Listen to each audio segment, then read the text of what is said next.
Welcome, coin and currency enthusiasts, to Coin Ops podcast number 106, March 26, 2026. Doug Wagner here. If you enjoy this podcast and like to be notified of future podcasts from us, please click on the thumbs up and subscribe buttons below. Clicking those buttons helps us going forward.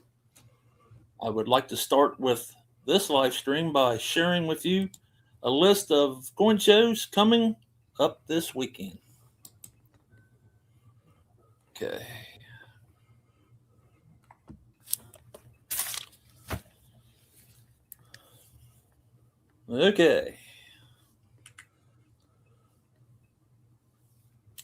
March 27th,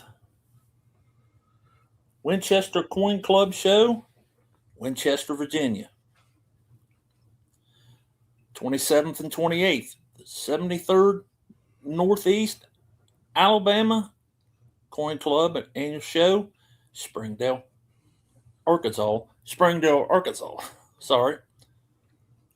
March 27th and 28th, Eagle Rock Numismatic Society Coin Show, Idaho Falls, Idaho.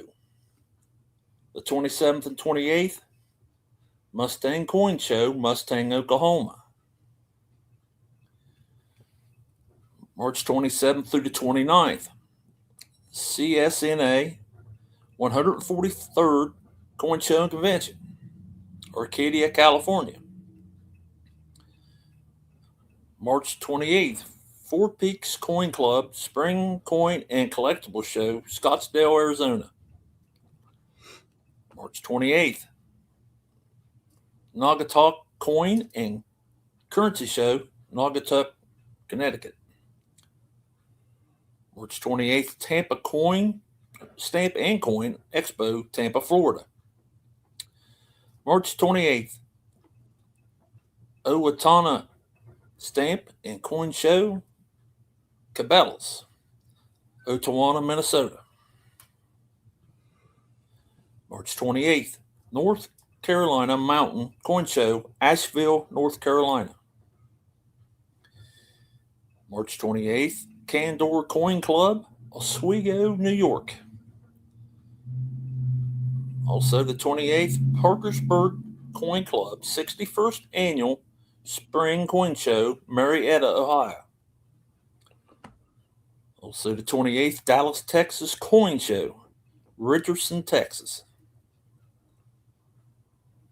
Also the 28th, Central Virginia Coin Club, Colonial Heights, Virginia. Camelback Collectibles Coin Show, Phoenix, Arizona.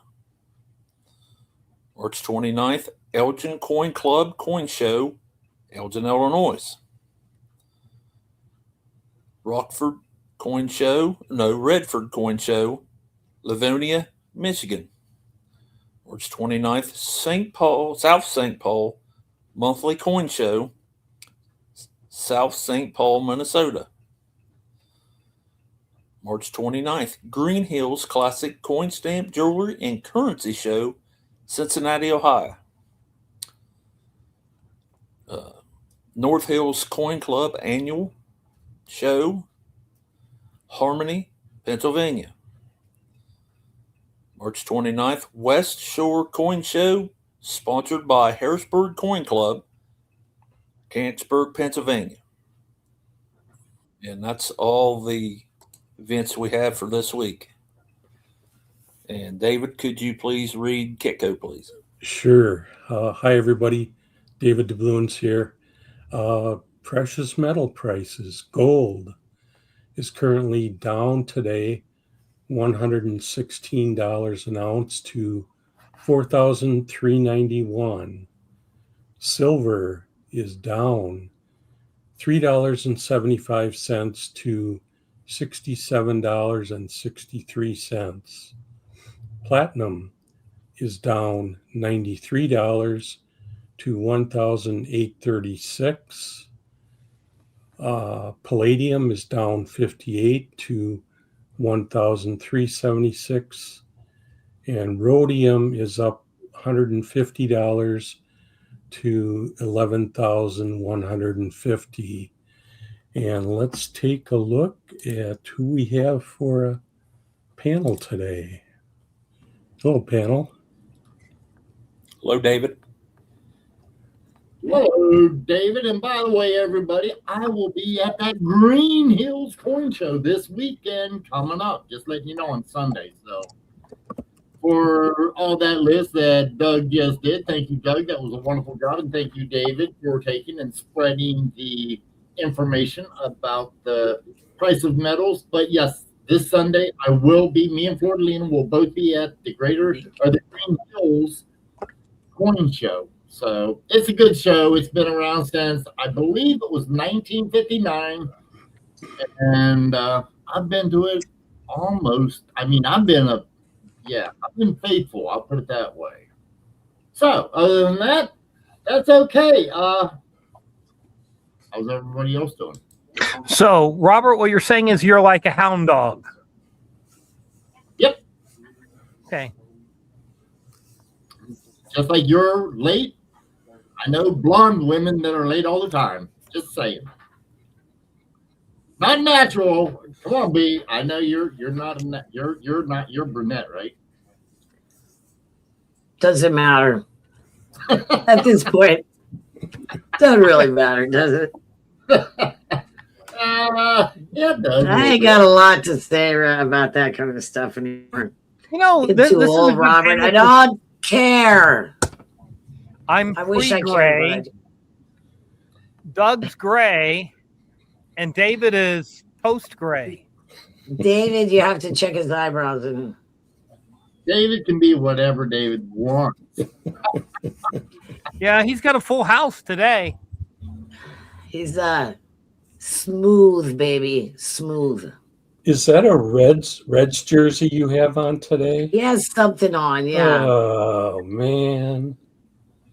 Oh. Opening day here in Cincinnati, Ohio. And David, no. Hold on. David, David, I can't remember, but how many World Series have the Brewers won? Ooh. I don't remember either. Now, I want to take in real quick. I do want to take and say, Brad, thank you. Today is opening day. And I explained it to Flordelina. She is, of course, naturally born in the Philippines. And like I explained to her, Cincinnati was the first professional baseball team in the area. And it is now, it's the United States. It's now an amateur baseball team. Yes. Well, thanks, Brad. I'm trying to talk up Cincinnati, and you're being an asshole, but that's okay. Come on. It's the Reds. They have taken in, I don't know, Brad, now I know you know a lot about the Reds. Have they taken in how many World Series have they won? I remember the 70s. The Reds, 1919, 1940, 75, 76, 5. 5. Right, Dave? Yeah. Okay. 5, 76. Yep. You're right, Reds Brad. World Series wins 5, right? 5, correct. 1919. Okay. 40, 90. 75, 76, and 90. Yeah, I had it. Yeah. No. Which is 10 more than the Brewers have won.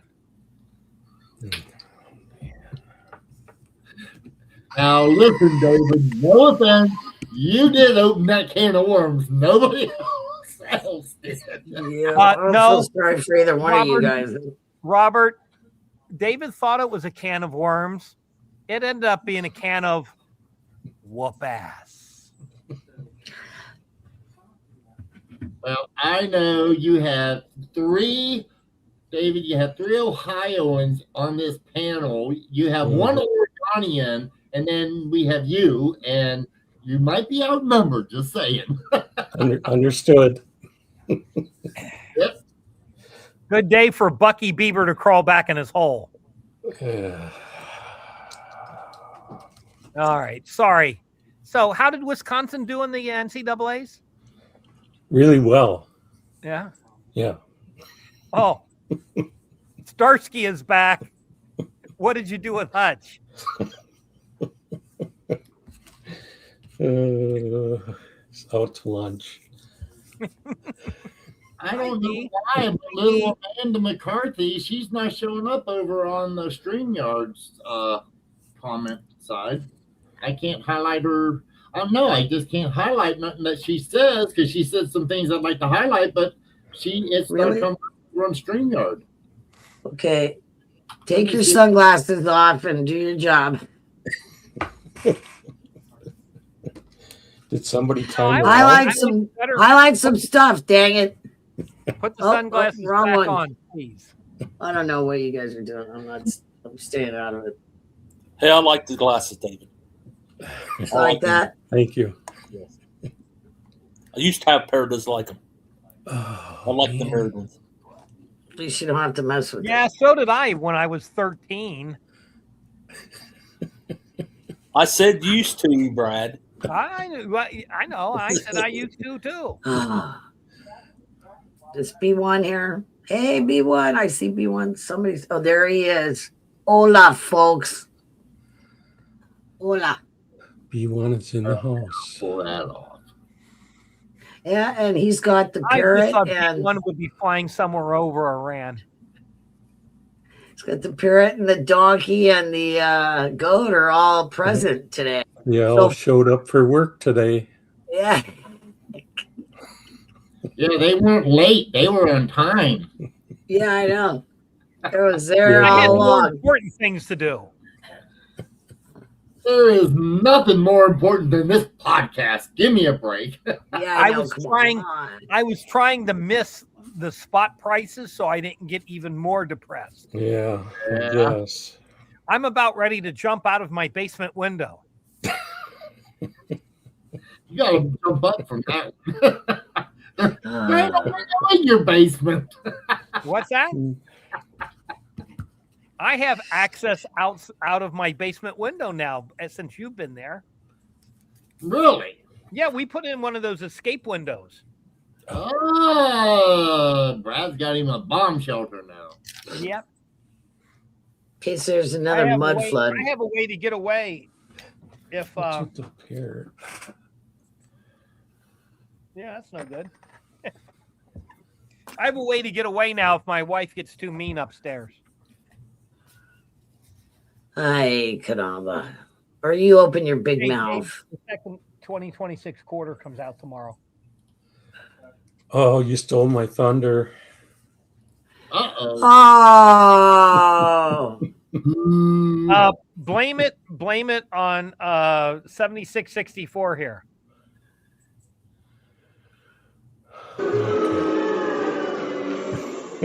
Hey, there's it looks McCarthy. like doing, Ellie Mac? Faust. Ellie Faust, Brad. Yeah. Ellie Faust. It Okay. looks like. Yeah. Try. Faust. Ellie Faust. Miss Amanda.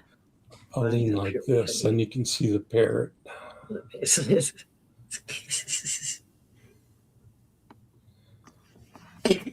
Oh. You should have been at my house yesterday, David. We had so much fun. Really? I was clearing wild rose bushes out of the fence line. Nice. Oh. Let's see your arms. Let's see your arms. There's only a couple. I was careful. The hawthorn tree is so bad. No, Have you not heard of a hawthorn tree? Not hawthorn Oh tree. my.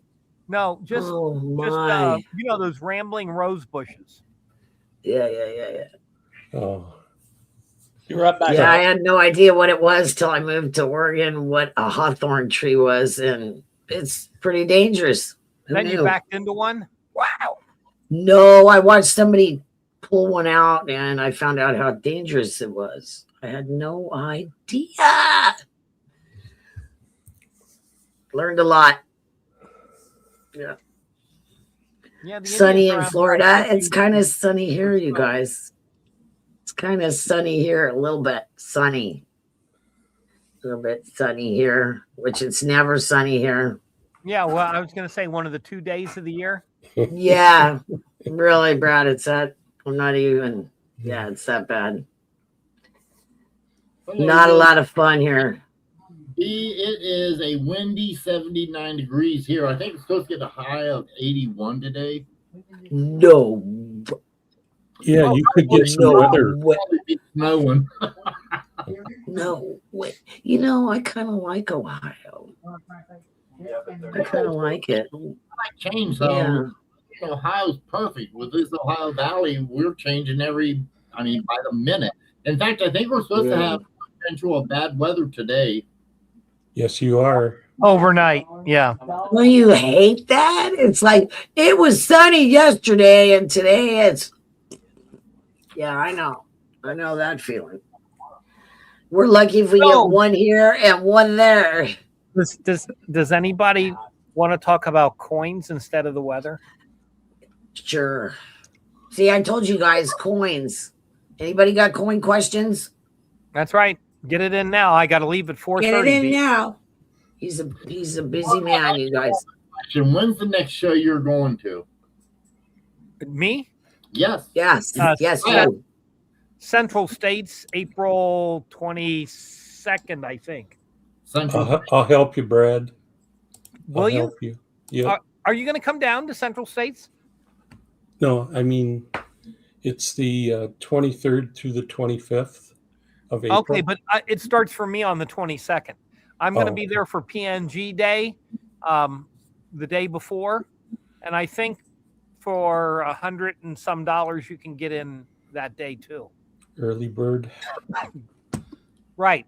But hey, Dave, you want to drive down and visit? Oh. You got to go to some coin show. You're not coming to the one in Sharonville. Yeah, you're right. Yeah. Chicago's not that far. You could hook the goat up to the cart and have it pull you down to Chicago. Let me think about it, Brad. All right. It would be nice. He's got a tight schedule, Brad. You know that. You know, Dave, you could come down and we could do the podcast on Thursday together from the show. Oh my! And near the bathroom. It's always near the bathroom. Right, near the bathroom. That's right, B. It's just where the plug-ins are, you guys. Yeah. God, I can't believe it was 85 yesterday, Ronald. Holy. Ugh. I'm not weird weather. Guys. Hey, Robert, is your chat moving? My chat. Not in. That's why I put it up over there. Yeah, my chat hasn't moved since 3:15. Mine's moving. That's weird. Moving at 3:15 as well. Now I'm talking about B. We're talking about the chat. You may not get it in StreamYards. Mine stopped too, David. Mine's on the screen. I have one on the screen, and then I have one popped out. I got the pop out chat on one side, and then I got the. Oh. Even my. Okay, I just put in a test and it came up. There it goes. Yeah, it just moved over a little bit, but something ain't right. It's not working right.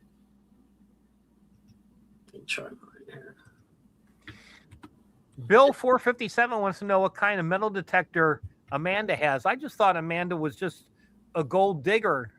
I didn't think you needed a metal detector for that.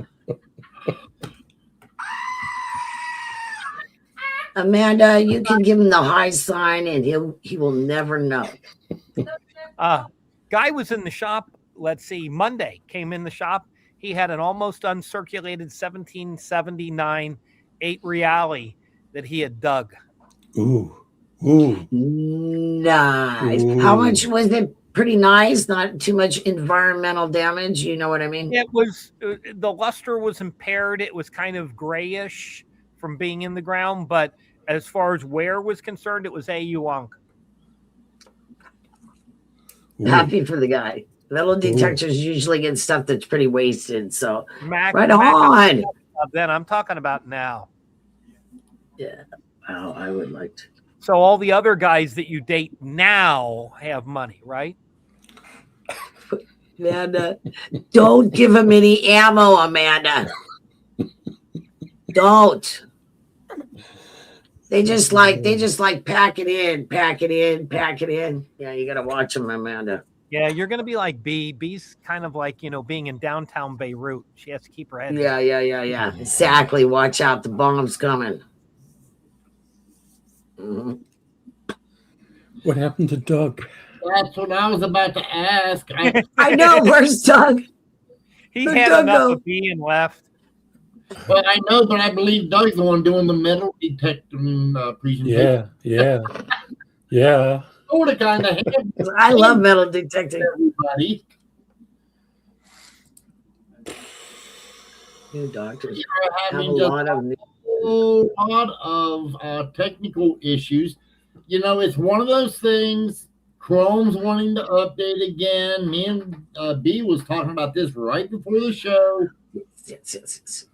I do know for a fact StreamYard just updated, David, so that's probably Oh. problem. Yeah, if you look at the upper left-hand corner right there, you'll see see how that's changed. They just updated that. So yeah, I guarantee you guys, there's a lot of information that is being. I don't know. Let me look and see. I'm just going to look.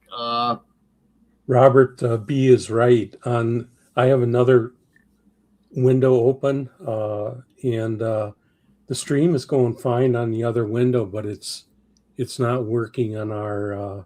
No, I know that. I've got, trust me, anytime, whenever I have this, I've got, let's see, 1, 2, 3, 4, 5, 6, 7, 8, 9, 10, 11, 12, 13. I got 14 windows open. Okay. This computer was built for streaming, so I can open all these windows, and I've got a video card that has got its own memory, so I can open all these and I can look at them. And yes, I'm looking. I've got a separate window. Well, here, I can show you this here just so that you guys can see it. Let's see here. There. See, I can do that. I can see it right there. Okay. That right there, as you can tell, that shows all of it. And I mean, right now, no one's talking, so once they start talking, then I can change all of this here by itself uniquely. Yeah, I'm not getting hardly any of those, Robert. Well, right. That's what I mean. Should I sign out and try to sign back in? You're not getting what? The comments in the comments section. Okay, no. The comment section for StreamYard is not running. It's only running right now. The comment section is only running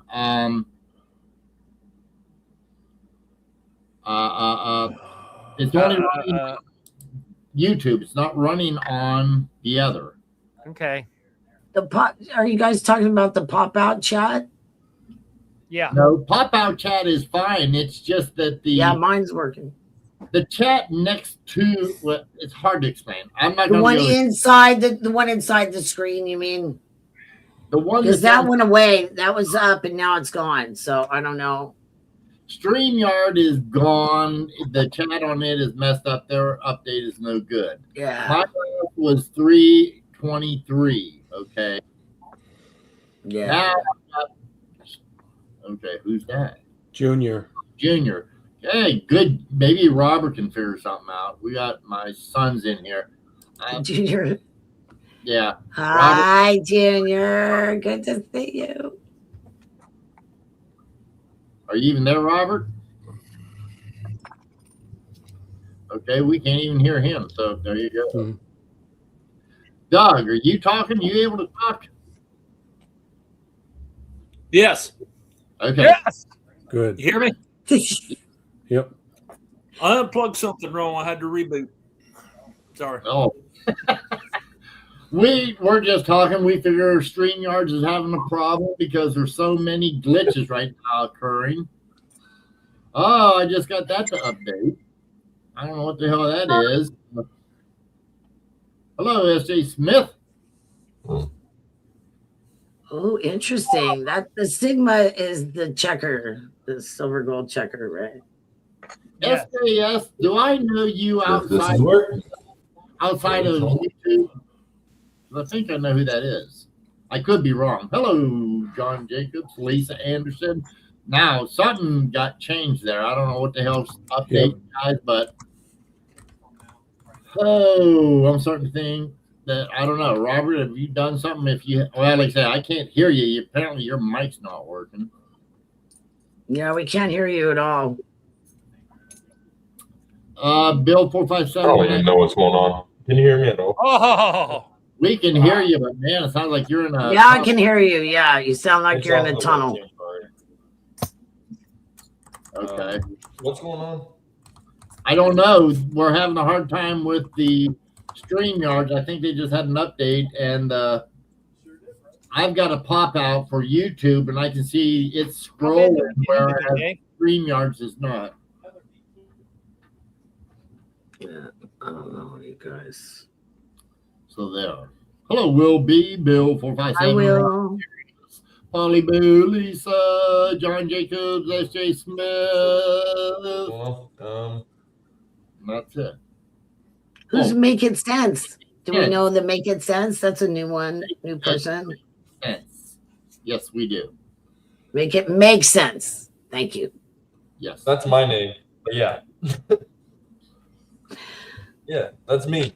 That is you? That's you? Junior? Okay. Yeah, that's me. Okay. I kind of like that. That's a good name. You're welcome. If Brad's having problems with the comments, that's all I heard. He needs to probably reload his page. That's what I think. Thank you. That's what I think. If that's And just like redo it. Yeah. Start over again. Go out and come back. However, here, let's do this. Amanda McCarthy.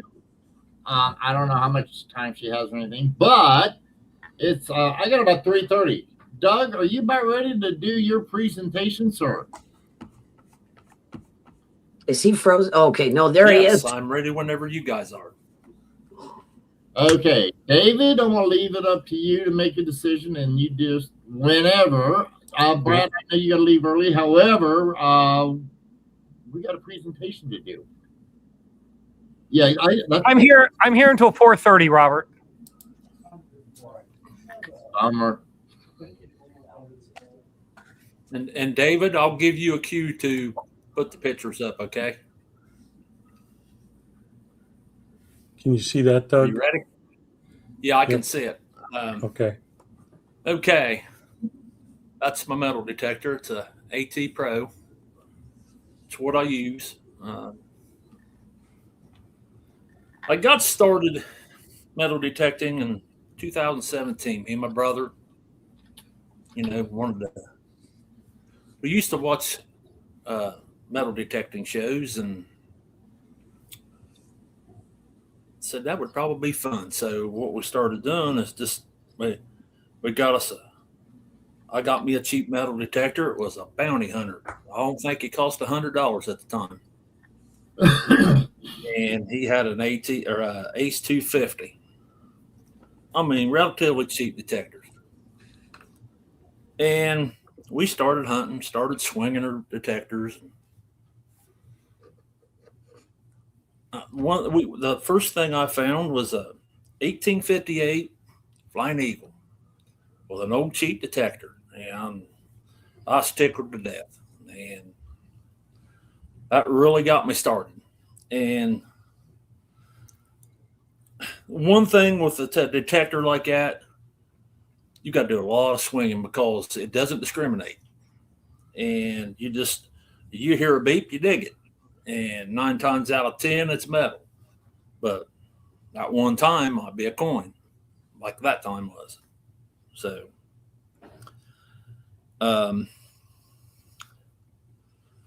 we started finding little things like, we found horseshoes and musket balls and stuff like that. And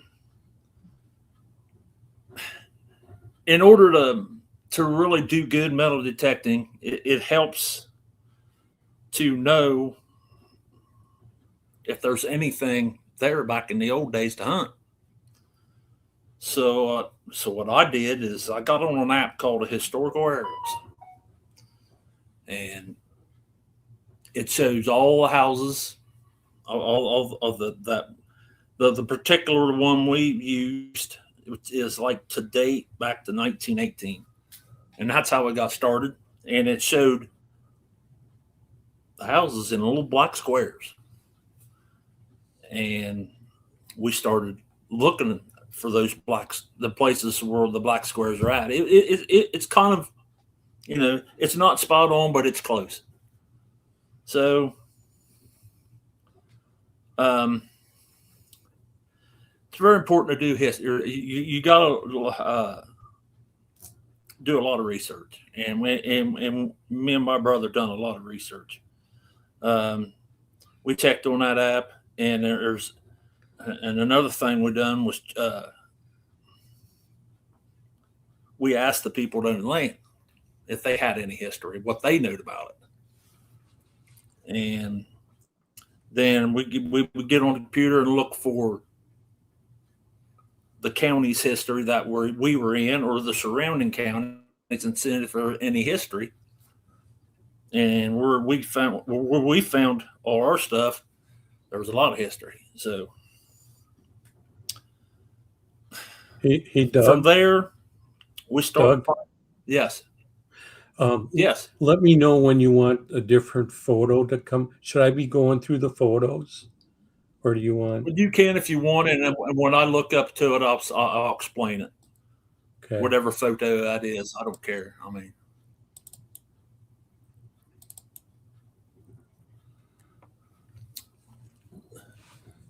that there is a picture of some of the finds. That's not all of them, but it's some of the finds that we found. And if you look, there's a couple spoons there on the left. All them things in the middle are suspender clasps. We found several knives. The gun you see up there is the toy gun. I don't know what kind of metal they made them out of, but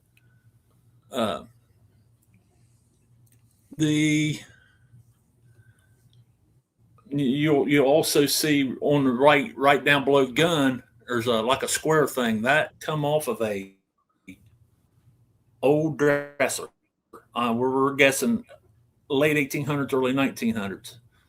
And if you keep looking down below it, we think those are like hair breadths, or like the little things that the women stuck in their hair back in the day. And we dated them back to the 1800s, so we kind of figured that's what they are.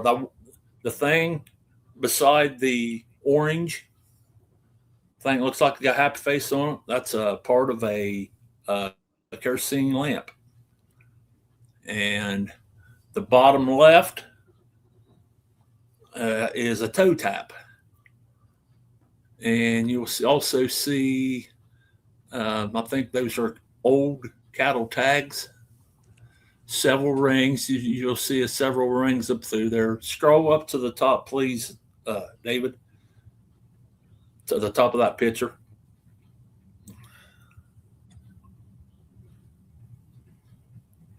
Right below the big square thing and the little hair breadth things, there is that they call them. That's a watch. It's like they wind clocks and watches with them. I forget what they call them, but there's.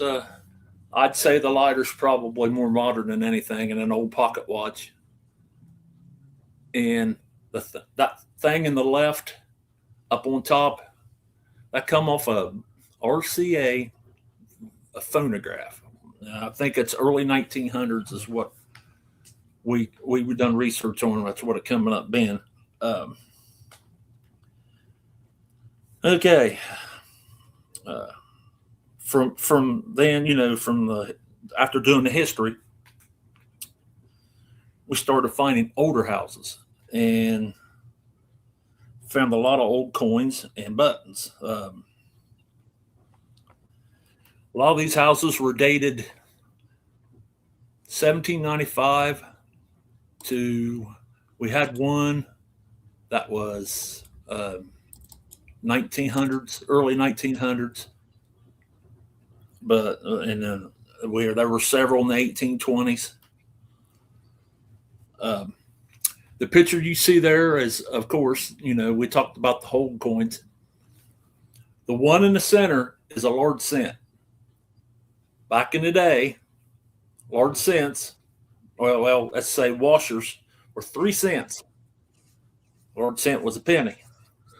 They drilled holes in them to make washers out of them, and that was the reason that when the research we done, it told us that's what they done with them. It's hard to believe, I know, but that is a large cent.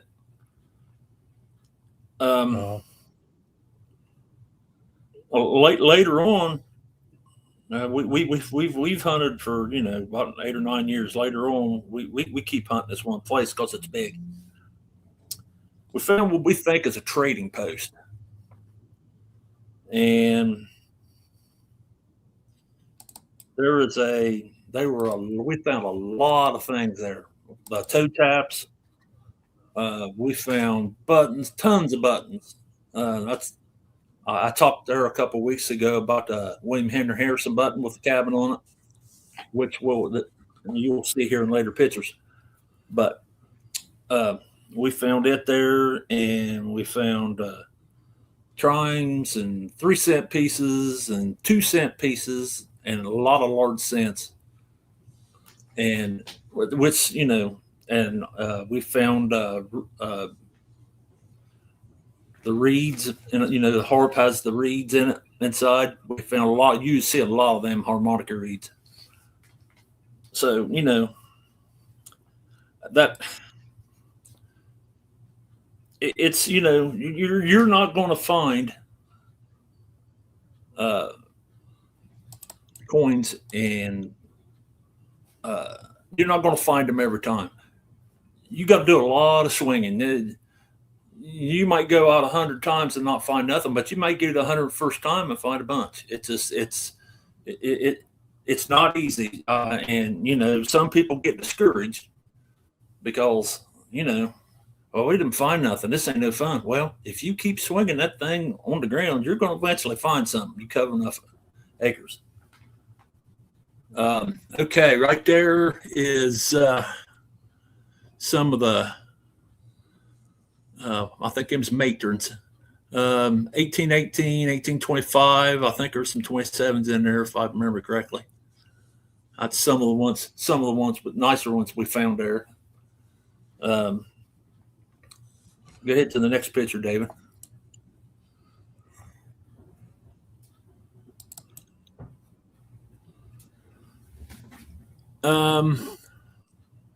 And some of the Indian head cents we found. I know what one is 1865, and I think there's a 1900, and then there's a 83 and a 88, and that's I talked about there the other day about not seeing any Indian heads with a hole. Well, that one does. That's the only one I've ever seen that's had a hole in it. So,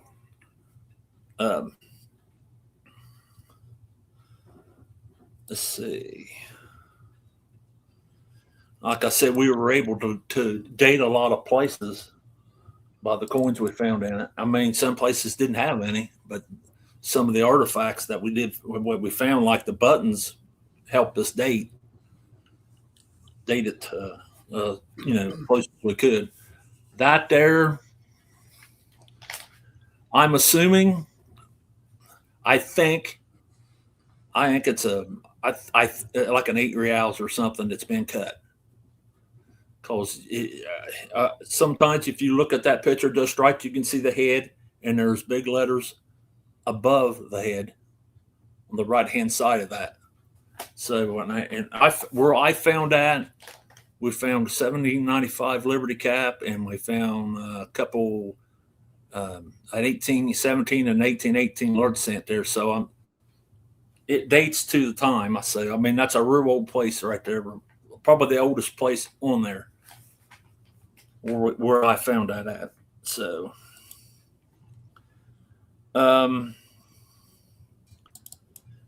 there's a cemetery on the place that we hunt, and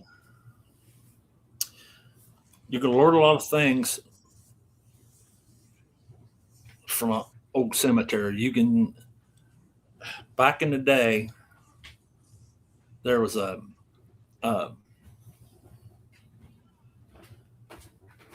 disease, and if you look at the tombstones, 1860, it's in 1816 there were whole families that died because of the disease, and till about 1865, there we found no coins from 1860 to 1864, which tells us that it must have been a really big disease. So that really helps to date the place. Okay, right there we got a trime. There's an 1851 trime. I think that was an 1868 3-cent right there in the center, and 1858 flying eagle that I found, and a 1911 V nickel of that, and that 2-cent piece right beside of it is 1864. You can't hardly see it, but still nice find.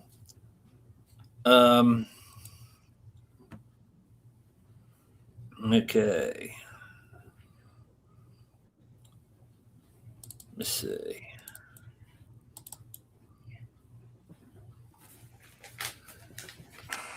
Yeah, there's some of the buttons. I've got button book here at the house, and it had some of these buttons in it. A lot of the buttons we found, we know were from England. By some of the back marks that you can see on there, tells the company and where it was and stuff like that. We found a lot of them. We found a lot of buttons on this place, over 200. So we know it was definitely inhabited by it.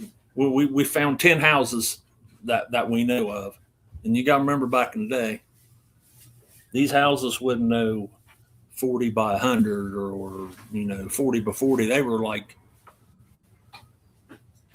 15 by 15, 20 by 20, single with like a flat roof on them. I mean, these people were poor. But let's see what we got.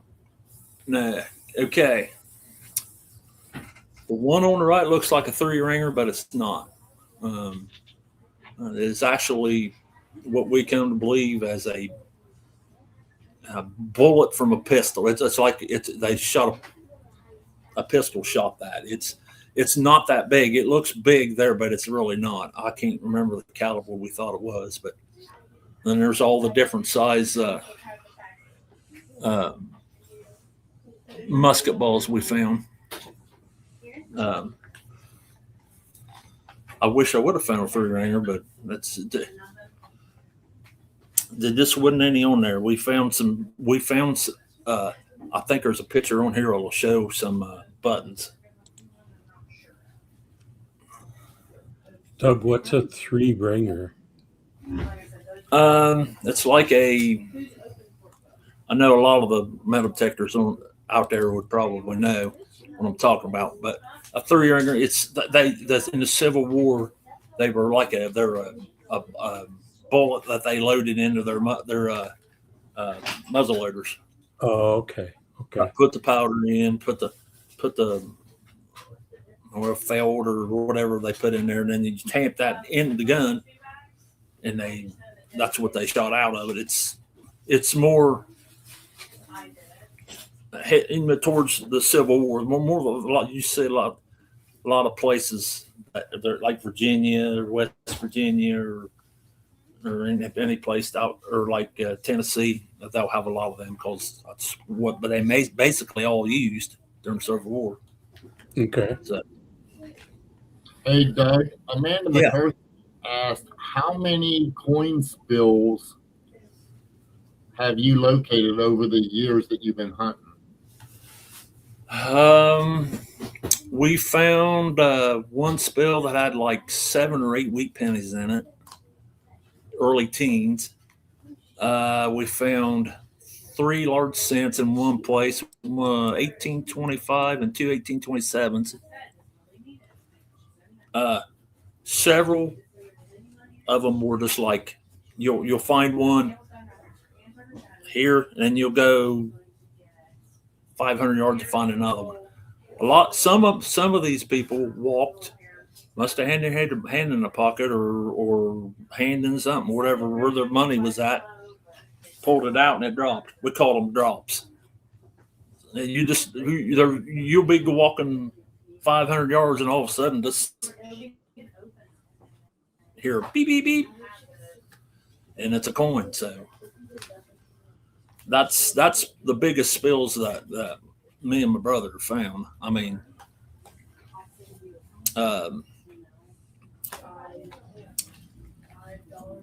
mostly singles.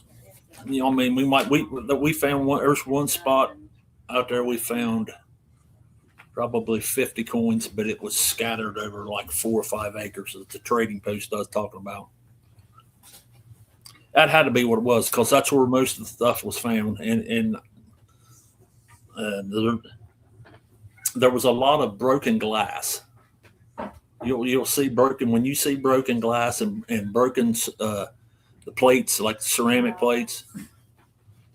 When you find that, you're pretty close. You should find something in a place like that, because that wasn't happening. I mean, go to the next picture there, David.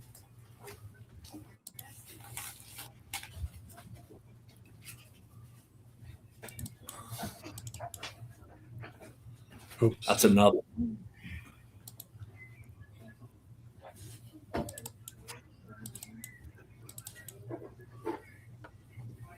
There's are some of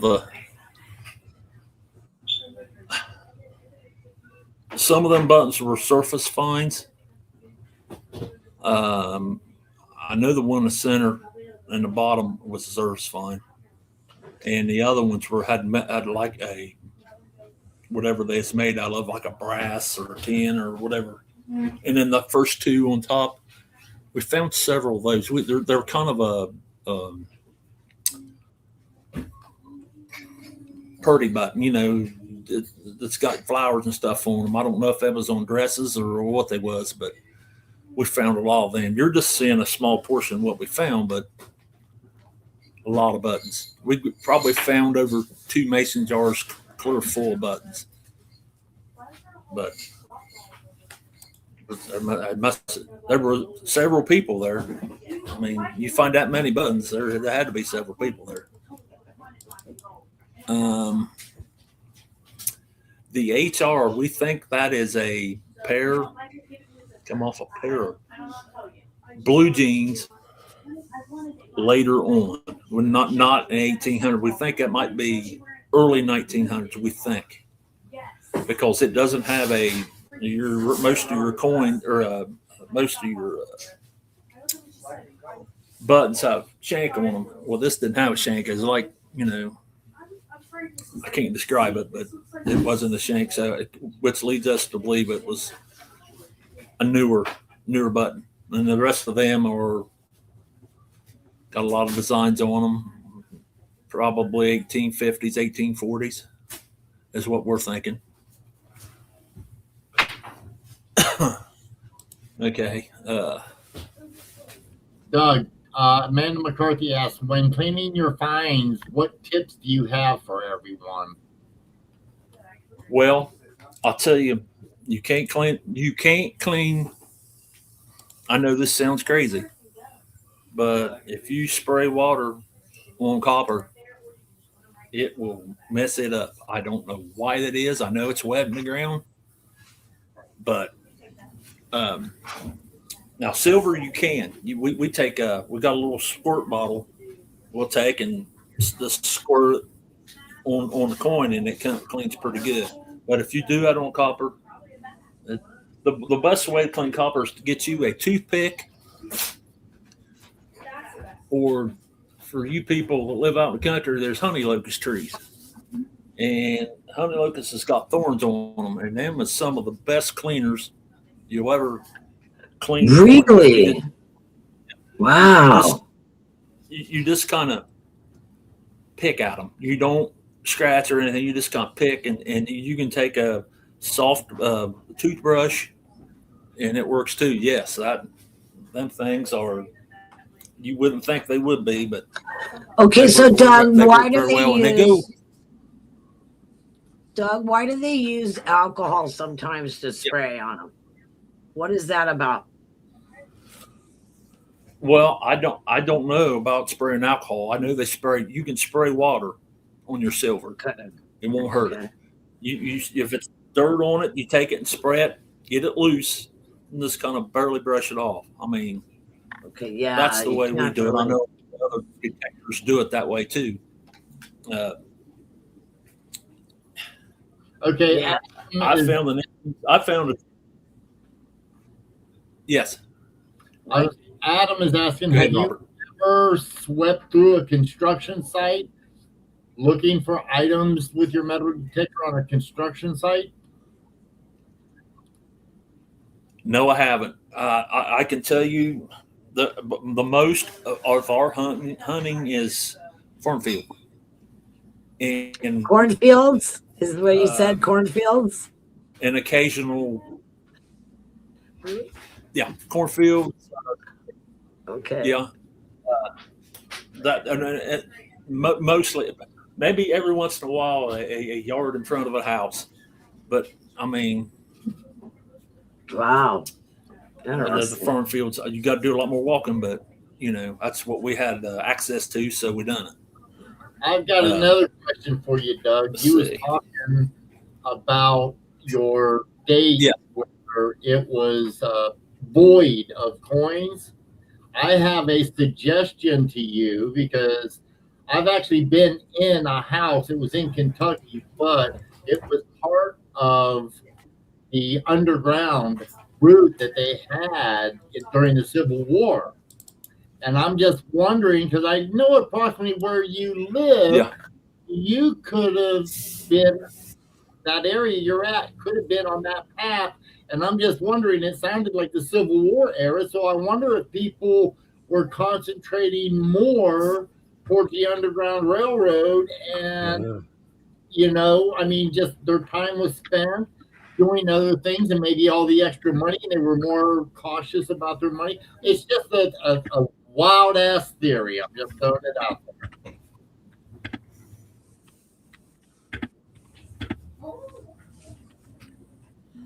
Hey, Doug, I'm curious. How do you go about getting permission to go Starting on to cut to out. these? We're losing Doug. We might need to reboot you, Doug. How do you go about getting permission to go on to these properties?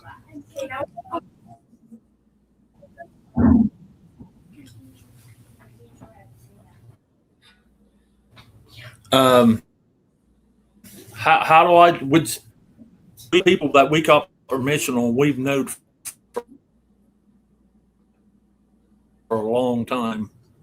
Yeah, you know them. Go ask, and they give us permission, and we go hunt it. I mean, you just some people won't let you, and some people will. That's just. Yeah, some people shoot Are you hearing first me, and David? ask questions later. Yeah, I hear you, Doug. Some people do. I mean, what do you got to lose? What do you got to lose letting somebody metal I'm detect? sorry, Robert. I was getting part of your question. That's why I was doing this. I couldn't hear. Well, it depends on how you're. I don't want to re-question all of it. I was just asking if primarily if you think the reason that one find you was not finding coins during the Civil War era, if possibly where it was searching, if that was in the vicinity of the Underground Railroad during the Civil War. Yeah.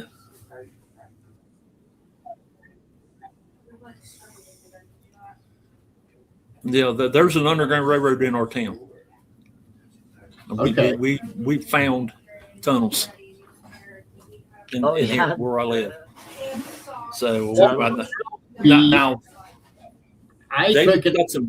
got some buttons there. Go ahead, Doug. David's got some buttons there that we think. I know one's a Civil War, and one's a World War One. I don't know if he can find them pictures.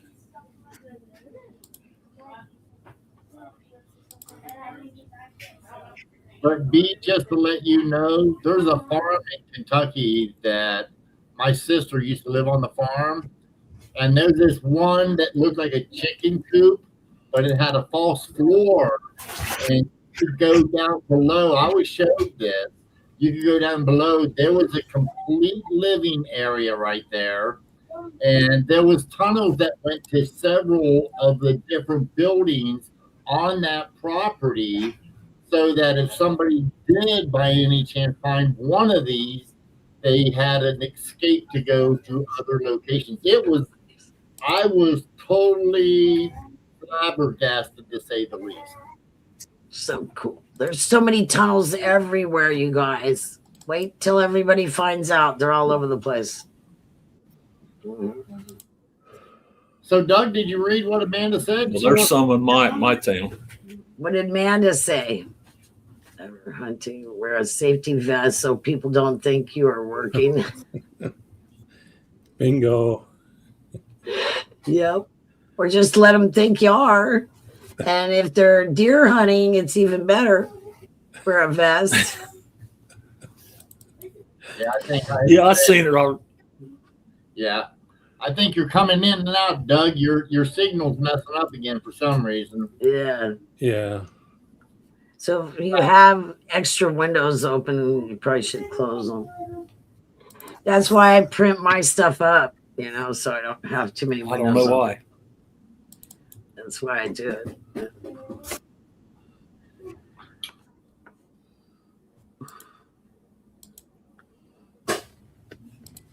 Here, let me try something.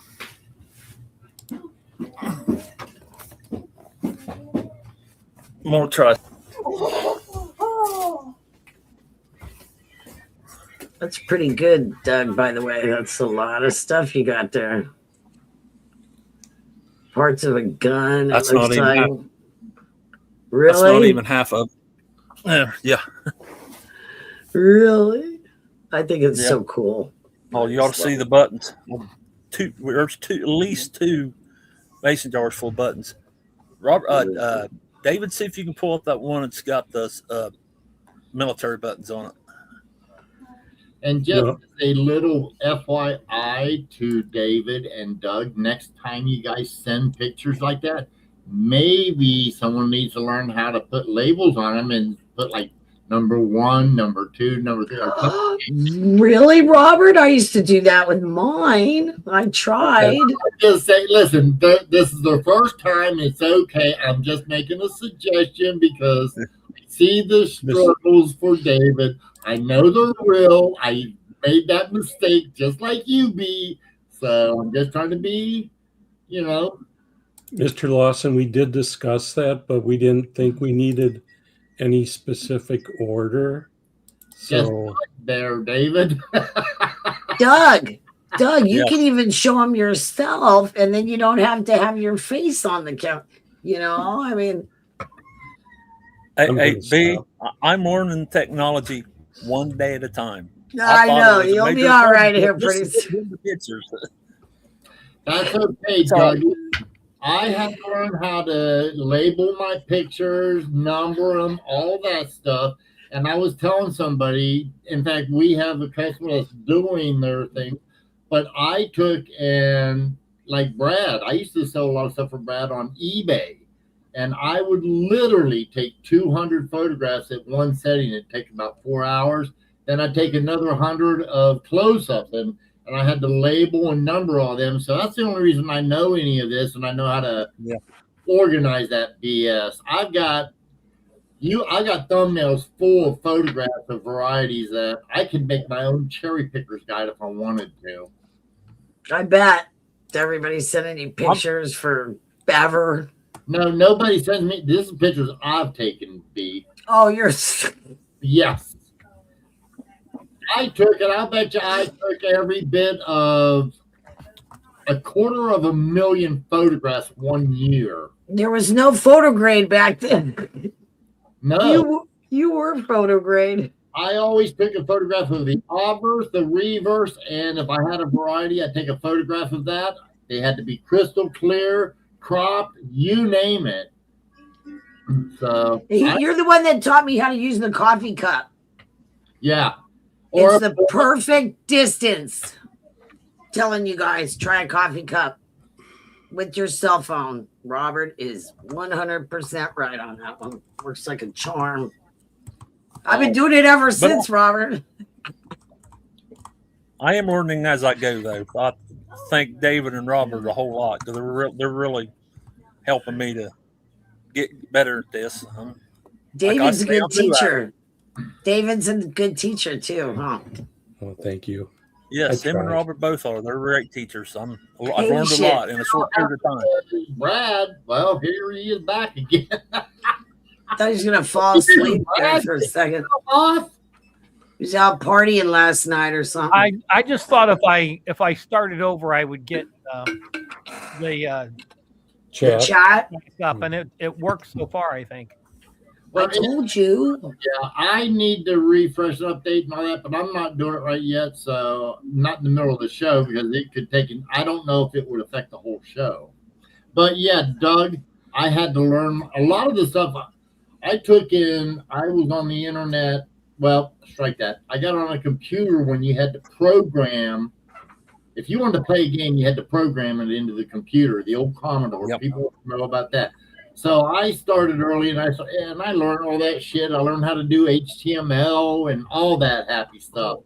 So I sort of kind of now I know how to do different things. And so, yeah, but David, he's doing great. Now, my son, he knows a lot more than I do. So I know the feeling. Yeah, it's just all new to me, but I'll get it eventually. I mean, I never did have to worry about computers in my profession, but I mean, right back at you. I didn't have to either, except for the cash register. That was all I ever had to do. what I was going to say about the end about the buttons, there were four of them. The first one was it was a World War I button. And the second one was a World War I button, and then the third one was we know it to be a Civil War because it was one of the. My brother said it was one of those Excelsior, something like that. It was a New York division for the Civil War, I reckon, and then we had a cufflink that was from the same era. But that's the only two things that we know. There was one person that lived or was in the Civil War on that farm at one time, and in their surrounding area, there were some that were in the Civil War. But Robert, that's it. yes, sir. Bill 457 wants to know the coffee cup trick. Can you do a quick illustration? Do you have one Yeah, there because I don't have a coffee cup handy right now. to set it up? Let me get it set up, and I'll see if I can't do this for you guys to show you. It's very cool, you guys, and it works like a charm. It's real simple. All you got to do is take your phone, set it on your coffee cup, and then set your coin wherever you want to take the photograph. And the distance there, it gives you a nice distance, and you don't have to worry about your camera moving and things of that nature. That's you can do it with a book, a coffee cup. It really don't matter. But that's No, I prefer a whiskey glass. Is that okay? sure if that's what you want. I mean, hell, it'll definitely take care of the shape, Brad. But remember, there was a famous coin collector who used to clean his coins with cyanide, and he got it mixed up with his whiskey one night, and he was a coin collector. As far as I know, yes, Dumbass. true, David. There is only, as far as I know, there's only one person known to have passed away using a substance to clean a coin in the history of coin collecting that is That's actually in print. Oh my gosh. Yeah, Were they drinking? He had his whiskey and his cyanide and mixed them up. Wow, that's something you don't want to mix up, you know? Not Kind really. we only made that mistake one time. B. Just once. of. Wow. Well, I have no words for that. No Yeah, it's a one and done. words for that kind of stuff. Hey, Doug. They're thank not you. nice words. Yeah, Doug, thank you so much Thanks. for your presentation. Yep. I appreciate it, guys. Yay! I like talking about that stuff like that. You know the picture that he was showing with all his finds? That's super. And that's only like a part of it, huh? Yes. Now, Doug, Wow. do you document your finds as far as where they came from and keep that information? Yes. The guy that was in the other day and showed me some of his, he GPSs every hole that he digs something out of. Oh wow. Yeah, we've got that. We also had a camera, little teeny camera that my brother has, and we photographed a lot of stuff we found. But yeah, we got boxes and we found we had nicknames for the holes, and there was like the houses, and yeah. So we know where pretty much everything come from. Yeah, he's been researching military encampments, and that's where he likes to hunt. Yeah, I know there's a lot of places in Virginia and Tennessee and places like that where you just go find 3-ringers all day long. But Ohio wasn't. I know they was involved in it by a little bit, but I'd say probably towards eastern Ohio. Robert, you would probably know more than anybody. Northwestern Ohio's a pretty good spot. St. Clair. Yeah. Just saying. Oh, and St. Clair is going to be the subject of our Coin Club's show this June. Real quick, I just want to make a public announcement. People, StreamYard, the chat is not moving properly. With that, just so you know, that's why I cannot highlight some of your questions and things of that nature. So to the panel, you may want to have a pop-out chat from YouTube so you can see the questions being asked, because I cannot take in. I don't want to keep interrupting everybody. But there are questions. Robert Bruce says, I saw some guy on a stream say that he boils his coins. I tried a few pennies, and the coins literally change colors, but not in a good way. Amanda McCarthy said, thank you so much. It was wonderful hearing of your detecting adventures. Lisa said, awesome job, Doug. Shadrach wants to know, if you get permission to search, do you have to share with the owner? Yeah, I want to know that too. The owner told us if we ever found gold, he would like to have it, but we haven't found no gold, so. You just didn't tell him about it. Yeah. We ain't that lucky, guys. We ain't that lucky. But Doug, most of the stuff we find is large sands. So, Doug, I have a question about the tools. No, you have the detector, and then don't you also have like a little shovel, and then you've got something like it's about the size of a carrot that you stick down in the ground to what? It's a pinpointer. Oh, it looks like a carrot. I call it a pinpointer. When you run your detector over top of what you found, and then you start digging, and then you take that pinpointer and kind of push it into the dirt to locate it. It kind of locates. I mean, it could be anywhere in the cone of that detector. Sure.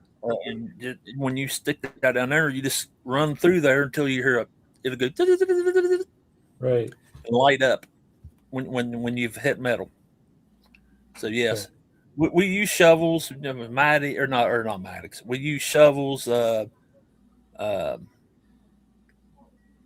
was a shovel that you can get that looks like a spade, but it's got a curved thing on it, or the metal part is curved instead of straight down like a regular spade, and you dig with that.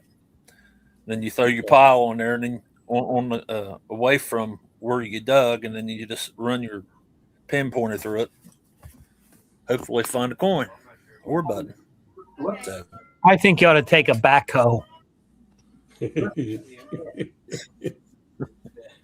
I watch those guys all the time, Doug. I watch Green Mountain Metal Detecting and this other Scottish guy. I don't know what his name is, but I watch him occasionally. I've seen them. Mhm. I used to watch who they call the Hoover Boys when we first got started. We watched a lot of them, but I kind of got us interested in detecting. I mean, it's fun. There's a lot of digging, and a lot of times it'll be nothing. It's a lot different than doing it at the beach. It's very different. Yeah. Frankie, I don't know it's a different way. I don't know if I take them seriously, Doug, those guys at the beach. I'm just saying. Play-by-play. They're doing other stuff. They're looking around, but they're looking around. Know what I mean? Yeah. But they have a different type of shovel. The shovel has a sifter built right into it. Yeah. Point in Cincinnati now. Yep. Yeah, we need to get Frank on here. He does all the beach stuff, and that would have been great if we could have had Frank on here at the same time. With Doug? Talked about it. That would have been nice, because I'd like to pick his brain on that, because I always wondered, what it's like to metal detect on beaches. I'd never done it, so I'd really be interested in hearing that. You walk around swinging the metal detector same as you do on land. And you look at other stuff. It's a little different. It's a little different. Water makes wet ground makes a difference. When I was Wet younger, ground. those guys used to creep me out. When I was younger, they'd creep me out. I'm like, he's not looking for nothing. He's looking at other stuff. You know what I mean? Yeah, they used to creep me out. It's funny.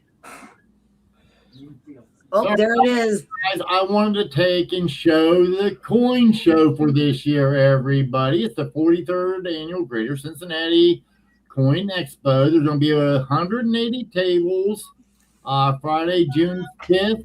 And I wanted Sherry Ward to know about it, because she's known it's usually later in the year. But, guys, it's going to be June 5th this year. So get your calendars updated, and you can come see us. Blue Moon B will be there. Brad will be there. Don't stay at home because of Brad. It's okay. We take him. We always eat him well, and he's usually in the background eating a donut, so you ain't got to worry about him. Should get a dunk tank. Remember, Nick was talking about a dunk will be there. tank? That would have been so cool, where he sits on the thing and you throw the ball at it and try to get it. Oh, people would spend a lot of money on that. Well, guys, you can screenshot this right here photograph, and you can blow it up, and you'll be able to have any of the right there. Just anything right there is all your information you need to know right there. Right now it's 67. Hey, Doug. A Glow Wave and Fire said, when it comes to public parks or land, do you have to get permission? Add to that, or do you even search public parks and lands? There are public parks that you have to get permission at certain places. Public land, I don't think you're supposed to. I never have. I don't. Nope, they gave it You to know, him. that's the And less then you might walking, the not be better. able to keep what you find. You know, if it's on public land, you don't get to keep what you find. So, not Well, necessarily. now Where you get 2 challenges a game. back in 1983, I found a 1864 2-cent piece. We was working on state ground. It's the only thing I found back there. Nobody said nothing. I didn't tell nobody, but it was a surface find, and Yeah. it was on state ground. The timber was. So I took Doug in on. I really don't know the answer. I was saying, Doug, I lived at a trailer park on Montgomery Road, one of the last ones right by Kenwood. And I was talking to the owner of it, and I was just a young kid at the time. But I remember they had this main building, and I knew where the original home was and things like that. And listening to Amanda McCarthy and you talking, there wasn't a coin spill. This was a purposefully stacked, just a big old stack of pennies. And I remember finding it, and it's like, you know what? That kid was imitating mom and dad. I always speculated there was a big old jar somewhere on that property buried, but since then it's now been modernized, and there's a parking lot over it. So if the guys didn't find it when they were moving the land around, it's lost forever. Yeah. Now, forever is a Me and my long brother are always kid. There's always a For a long time. Didn't they just find some me and ancient my king of brother always hope we bones? find. They call that a cache when you find. Hello, Scott. Good to see you as well. And you're right. I talk about you from time to time, Scott, in a good manner or in good light. So, but it's good to see you too. Sherry, I hope to see you this year at the show. If not, I understand, but hopefully we'll see you.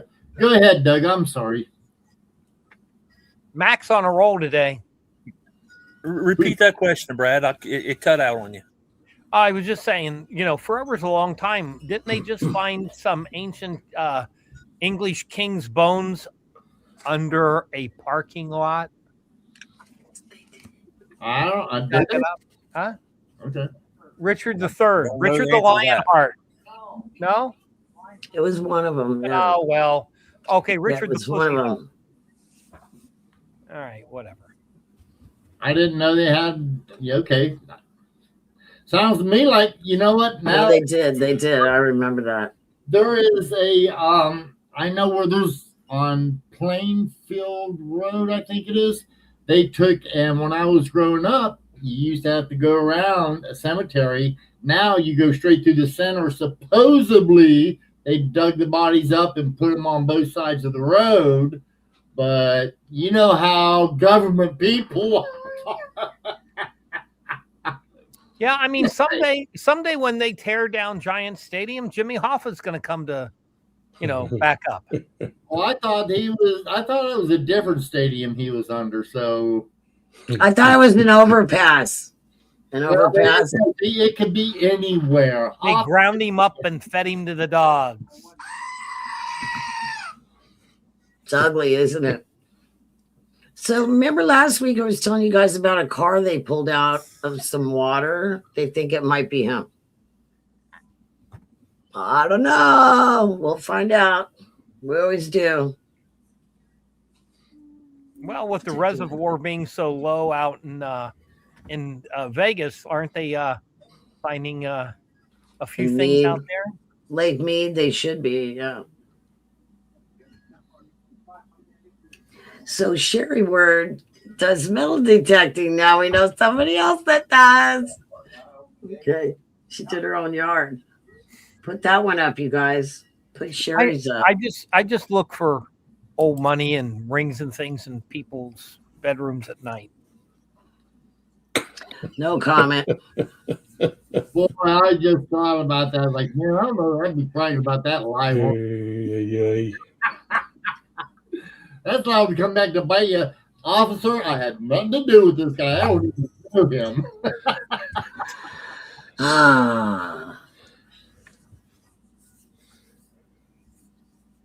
Them some good finds, Sherry Ward. Really nice It's finds pretty to find in the funny, yard. Shetty. It's Wish I pretty could find them funny, in the yard. Shetty's. It's pretty funny, buddy. Jimmy and Elvis.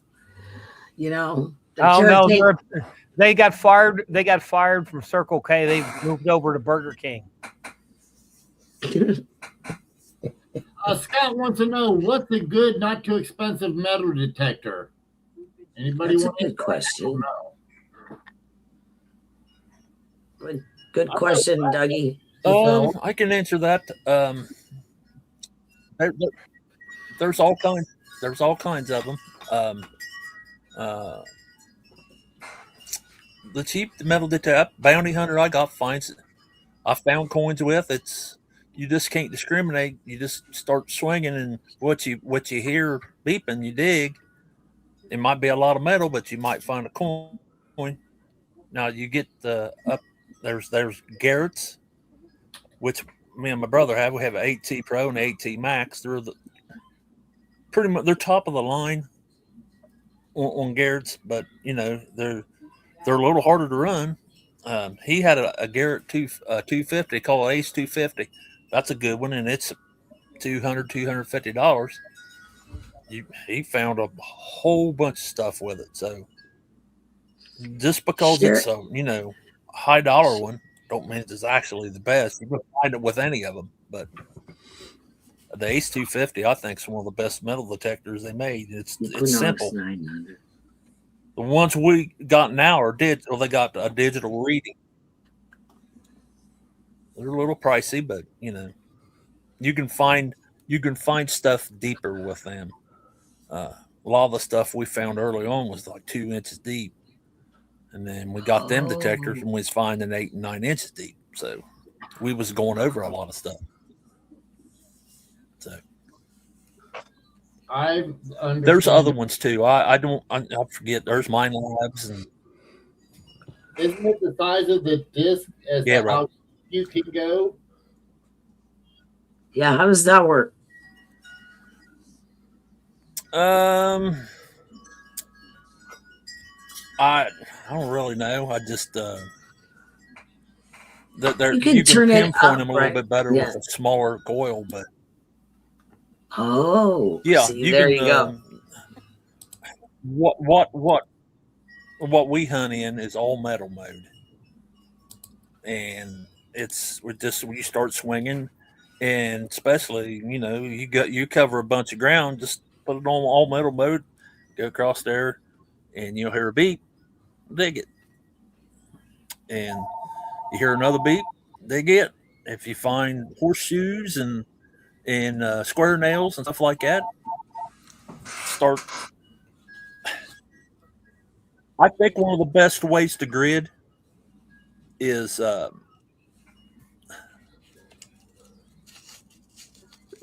I think David was doing something. I think one of the best ways to grid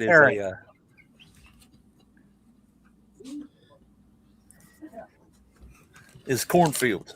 Cornfields are the best grid you can make because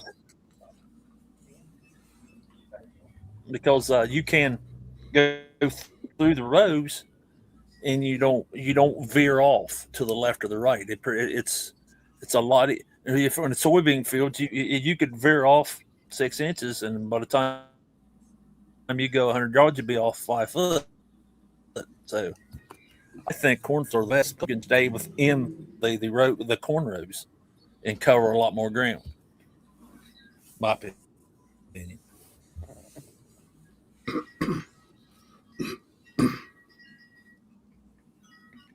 Well, I seem to be frozen up again, and I'm getting close to my exit time for the evening. Oh, there they go. But anyway, I want to say goodbye to everybody. Sorry I have to leave early, but we'll catch up with you next week. Hey, Dave, what's our subject for next week? Yes. Yes. We have yes for next week. So please tune in and get a bucket full of yeses. All right. See you guys. Take care. Next week. See you, Brad. Bye. See you, Brad. Tell B I said bye so she doesn't Yep. think See I ya. ignored her. All right. Okay. See you Okay. guys. Bye. Bye. Okay, Doug, Amanda McCarthy wants to know, do you flag your finds before you dig or just dig as you go? Dig as we go. When we come over something, we start digging a hole, kind of like, I don't know. You don't dig straight down in. You dig it an angle like a cone, pull it out, go over top of it, and then you hit your pinpointer and find it. That's how we do it. But flags, now we have flagged, like I've used flags before one time to grid a place. I'd make like a 20, 30 foot square and cover it, and then go to the next 25 or 30 foot. You can do it in a soybean field. It's where there's no rows to keep you straight, because you'll veer off. If you go in a soybean field, you'll be walking a straight line. You think by the time you walk 100 yards, you're 4 or 5 foot off, and you've missed. You might have missed something. That's how you come back over it and find it, because you veered off that much. You don't think you do, but you actually do.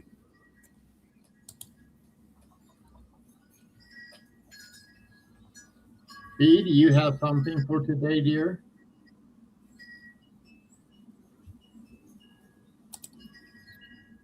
You are muted, sweetheart. Yeah, and then something else popped up because it's the type of mouse where you got to click it and then click it again to get it to work and all that nonsense. Okay. So yeah, I do. I just wanted to, here, let me put this a little closer. Talk about, what's going on and, because it's getting boring right now, kind of. So anyway, so this is my numismatic news for 3/26/26. Okay, so the numismatic happenings world news segment. Gold, silver, the petrodollar, and why the world is getting financially weird. All right, so instead of me getting on here and saying gold went up, silver went down, everybody panic, which seems to be the official hobby of financial media lately, I thought I'd go a little bigger picture today. Because what's happening in the world right now with gold, silver, oil, and currencies is actually a lot more interesting than just watching price charts have emotional breakdowns.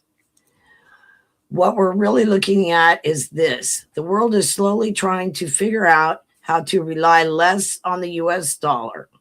Now, before anybody throws themselves dramatically onto a pile of Morgan dollars yelling, "The dollar is dead, calm down. The dollar is still very much alive." But several countries are clearly trying to build a financial backup plan. And that backup plan looks a lot like buy more gold, trade more in local currencies, depend less on the US financial system, and basically ask, what if we stop putting all our eggs in one very expensive basket? So why does this matter? For decades, the US dollar had a major advantage because of so much of the world's oil was bought and sold in dollars. That's what people mean when they talk about the petrodollar. In simple terms, if the whole world needs dollars to buy oil, then the dollar stays very important. Pretty sweet setup, honestly. But now some countries are starting to say, okay, but do we really want to do everything through that one system forever? And once countries start asking that question, things get interesting. So what are they doing instead? Well, first, and this is the part we care about, they've been buying gold like it suddenly became fashionable again. Central banks around the world have been stacking gold because gold doesn't need permission, doesn't care about elections, and doesn't have a press secretary. Gold just sits there looking expensive and judgmental. And honestly, that's part of the appeal. Countries like gold because it's one of the few reserve assets that still says I don't care what your policies are. I'm still gold. And that kind of attitude is apparently very comforting right now. Now, where does silver fit into all of this? Silver, as usual, is out here being the chaotic middle child of the metals family because gold mostly reacts to fear, trust, central banks, and big global money moves. But silver wants to be a monetary metal, an industrial metal, an investment metal, and occasionally a full-blown drama queen. So silver doesn't just react to world uncertainty, it also reacts to things like manufacturing, electronics, solar demand, supply issues, investor hype, and probably moon phases at this point.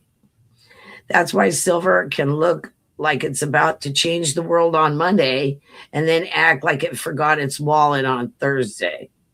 So if countries keep stockpiling hard assets and industry keeps needing silver for, for technology and energy, silver may stay in a very interesting position. In other words, silver continues to be silver. And by that, I mean, nobody knows what it's doing, but it's doing it aggressively. And what about BRICS and all of that? Now, this is where the internet gets a little too excited. No, the BRICS nations are probably not rolling out some magical gold-backed world coin tomorrow while dramatic music plays in the background, but they are trying to do more trade outside the traditional dollar system. What does that mean? More trade in local currencies, more alternative payment systems, and more effort to create a financial plan B. And really, that's the big theme here. The world is building plan B, not necessarily because plan A has exploded, but because a lot of countries no longer want to be stuck with only one option. And when nations start wanting options, gold and silver usually end up back in the conversation. Funny how that works. So what's the takeaway? Here's the simple version. The world is not ditching the dollar overnight, but it is trying to become a little less dependent on it. And when countries get nervous, uncertain, or just tired of being pushed around financially, they tend to do the same thing stackers have been doing forever.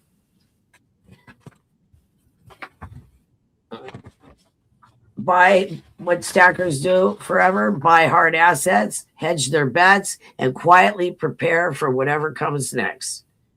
Which, let's be honest, it's about the most numismatic thing a country can do.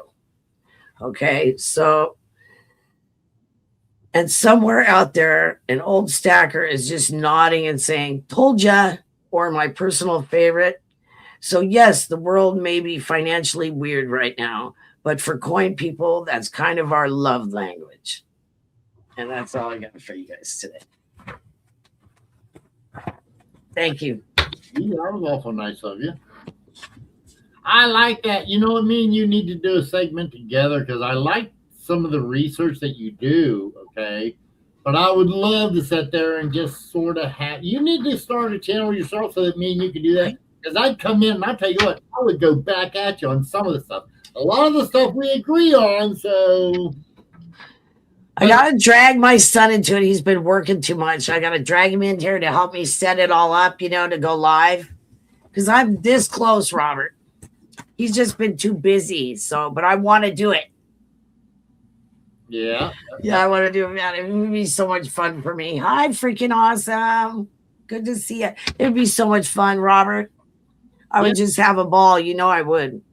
Well, I mean, for me, yeah, I would just take in Scott, you know what? They can only manipulate so much. That's the problem. That's why it went up the way it has right now. And he was talking, I seen him comment. You know what? Yeah, it don't matter. A lot of this stuff is going to change, and I would just say that while you can, I don't care, get on. I agree with what Andy Scheckman, you name it, Mineko 6, all those guys who talk about the stacking, just get on a buy schedule and just buy, X amount, just like you do your stocks. If your position is 10% of your portfolio is going to be gold and silver, then take and buy 10% every whatever your weekly, monthly, I don't care, but do it. And I have one friend who keeps saying that he thinks he's going to get rich. I said, gold and silver is not designed to make you rich. It is designed to take and to maintain your wealth. Period. Put a dot at the end of it. That's exactly 100% right. And people that jump into it to make a bunch of money are not gonna. They're not. Yeah. Doesn't work like that. Do the FOMO at the top, and then it drops like it just did now by almost 50%, and they complain about it being a scam. It's like, no offense, it's up to 50% from the time that I got into it. Yeah, they cry about it, and it's like, oh my gosh, why did you even get in? Right. There's other stocks you can do that where you jump in, jump out, make a little bit of money. There's other stuff you can do, but silver, I agree 100% with Robert. Hey, 100%. I tried crypto for about a month. I lost $2,000 and I got out, but it was all because I was it would go up 100, come down 100. I'm like, I'm done. You guys want to hear something really sad? When they came out with Bitcoin, my son tried to get RJ and me to buy a coin. I tried to get RJ to buy the coin. One coin, can you imagine when they first started? It was like $200, you guys. Yeah. $200 for one coin. And RJ wouldn't do it. He wouldn't do it because he thought, we were crazy. You can't blame him. You can't blame him. Nobody was doing it back then. Everybody thought it was crazy, and we could have been pretty well off by now. Well, I took, and just to let me finish off, I left that crypto stuff, but I had a lot of money in one of these cryptos that was like, you buy for 0.0001 or something like that. Well, about a year and a half went by, and I just happened to look at I opened it up because I thought about getting back into crypto, and I looked in this one, I don't remember what it was, but there was this one crypto that I bought that was a whole bunch of zeros and a one. It had moved up enough to where I got back about $700, and I was like, that's fine. I cashed it out, and I got the hell out of it and said, I'm done. Yeah. Yeah, a lot of people have done that. They've jumped in, and then they found out it wasn't for them because it's not for everyone. Yeah. And they cashed out, and so as long as they, did all right. But they went up, it went up really high. Crypto went up, boom, really high. And the people that were smart sold. I think when it all comes down to it, honestly, I said 3,000. To be honest, I think I lost 1,000 to 2,000 somewhere in there. But you know what? To where I tell a lot of people, after I started thinking about it, what got me out, because I realized it's just a fiat with no utility, and that's why I got out. But it's like, I tell a lot of people, you know what? To me, that was a cheap lesson, because I've seen so many people take and oh yeah, I know somebody right now who's got probably close to $1 million in it and was buying at the 120,000, and what is it now? 60, 70,000. Wow. That's what I was trying to tell you. Well, it's the same as the gold and silver, it was 120, now it's back down to 60, 70. So yeah, that is so crazy. That's why I was saying it's so crazy. And expert, not expert, investor, nobody knows what's going to happen because there's too many players in the game. Yep. Too many players in the game right now. It's like when you play, Monopoly or whatever, there's too many players. You got to whittle it down before you know. Doug or David, I took in a friend of mine came over to visit me. A lot of stuff that I tried putting up on the sale that nobody took out, didn't buy, it's gone. Oh, I mean, gone. A lot of the type stuff that was too expensive for a lot, it's gone. And Okay. Yeah. you to take it. Oh yeah, this person, and they're coming back to buy more. They said I'll take more. They had to take and do some other stuff. So I think I'm gonna have one piece left that I've tried. A lot of the stuff I didn't even try. He's taken it and it's gone. I mean, I've sold a couple sets that never got showed.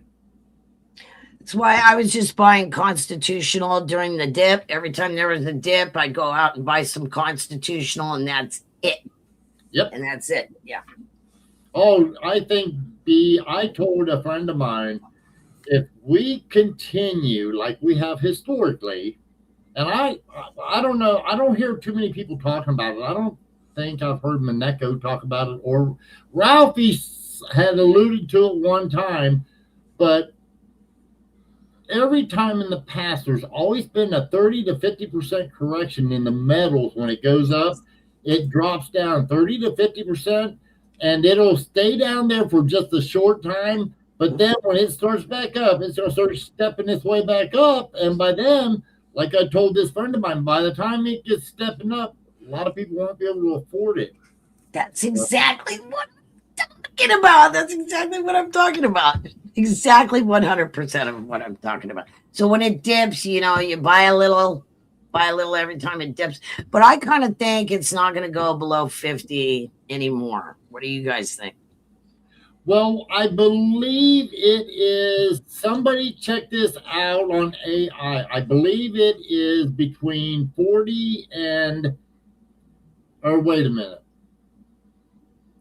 Somebody look it up and find out what is the cost of getting silver out of the ground now. Because one of the biggest arguments I've had is that the silver people that are refining it, the ones that we were sending on 90% to, they're just cheating a lot of people. And I'm seeing other people get on board with this. They're making America pay for the shipping and shit to melt your 90%, ship it over to China, and make a big profit.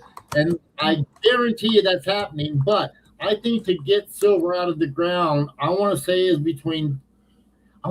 about $50 an ounce, but it could be between 50 and 60. I can't remember. Okay.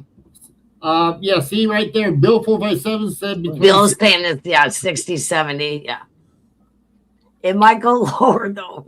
Ooh, then everybody's really crying when it goes low. It's like they're all crying.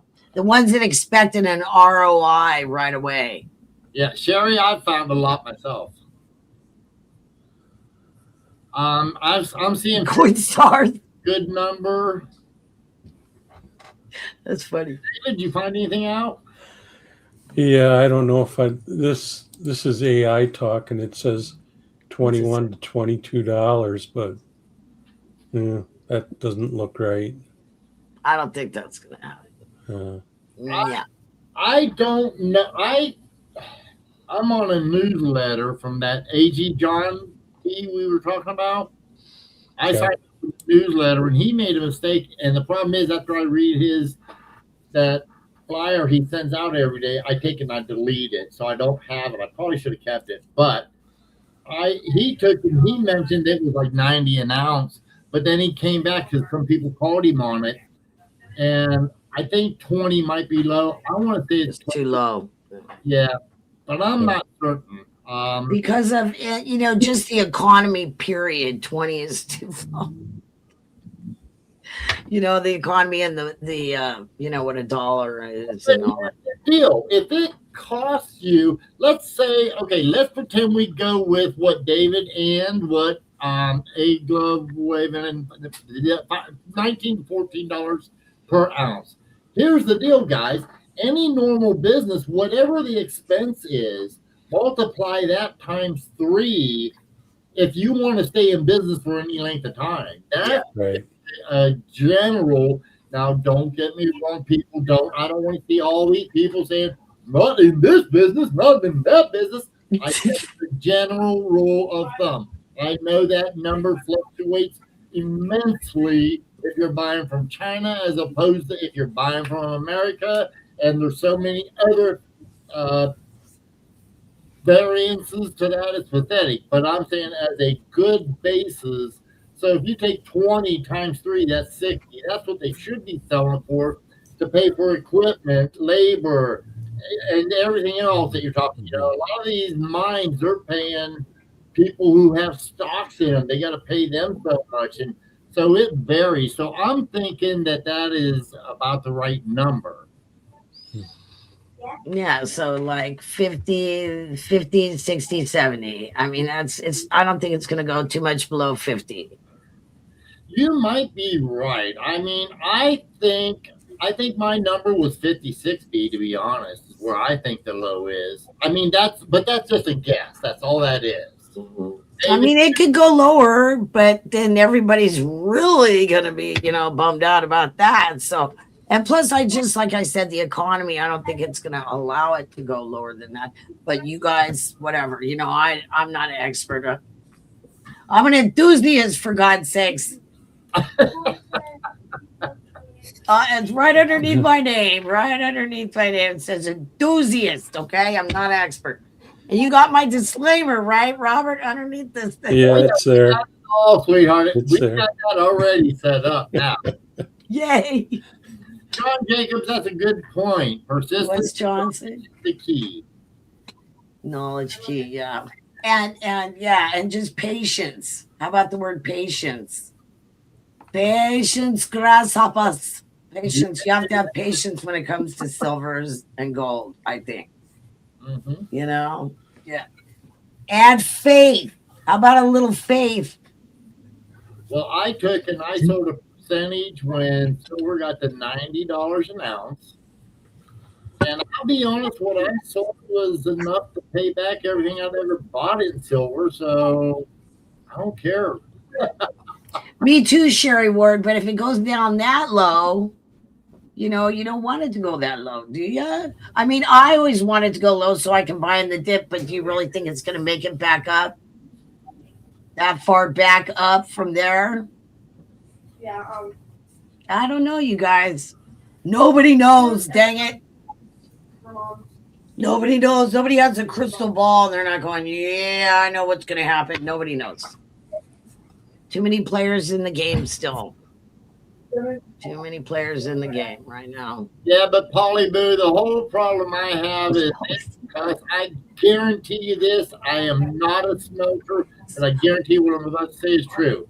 It is much, much easier because I have watched the process of digging the ore, getting it to the plant, using the chemicals, the time it takes, yada, yada, yada.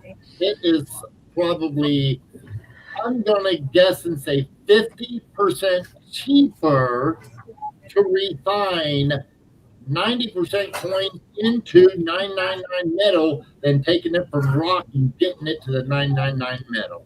I agree. You too, David? I agree Yeah. 100%. Yeah. Well, you can chime in anytime you want. Yeah. Doug's just all sucking it up, and Where did you send it to, Aglo? you got to email, Robert. I know, but where? I've only got 100 different. I know. Which one did you send it to? Okay. Ask Coin Up. He sent it to Ask Coin Up. Oh, okay. Yeah. He's got a quote. He from Micro says, "I am looking forward to the future and feeling grateful for the past." There you go. Look, I know she's like. Why is rhodium so high? Because of the miners wanting more money to mine it. I don't know, Bill. Rhodium, I mean, I thought the stuff went from, no pictures. There was no picture, Glove. Nope. Bill 457, I thought all this stuff went by, primarily it was supposed to go by scarcity, but I know that's not true because gold, silver, palladium, platinum, right there, that all tells you that they don't go by scarcity. There's a and a lot of people don't realize this. There's way more to it than that. you've got to look at, like, if you guys remember, what was it? Palladium or platinum? Platinum, when they used it in the catalytic converters. If you remember, now they don't use it no more. I know. I think they use something different. Once they lost that industry, that price just dropped like a ton of. Well, I ain't gonna say it, but so yeah. See, they used to use it in catalytic, and now they don't use it no more. And that's why the price went to hell with a handbag. It used to be almost double where it's at right now, B. Catalytic converters, yeah, they'd stop. Yeah, exactly.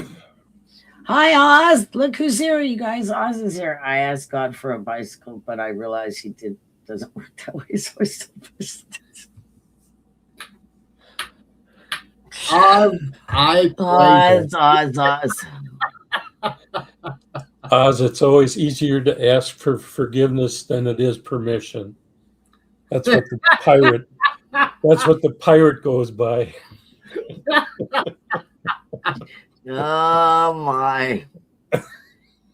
I don't want to be at that jury. I'll just put it that way. Yeah, me neither.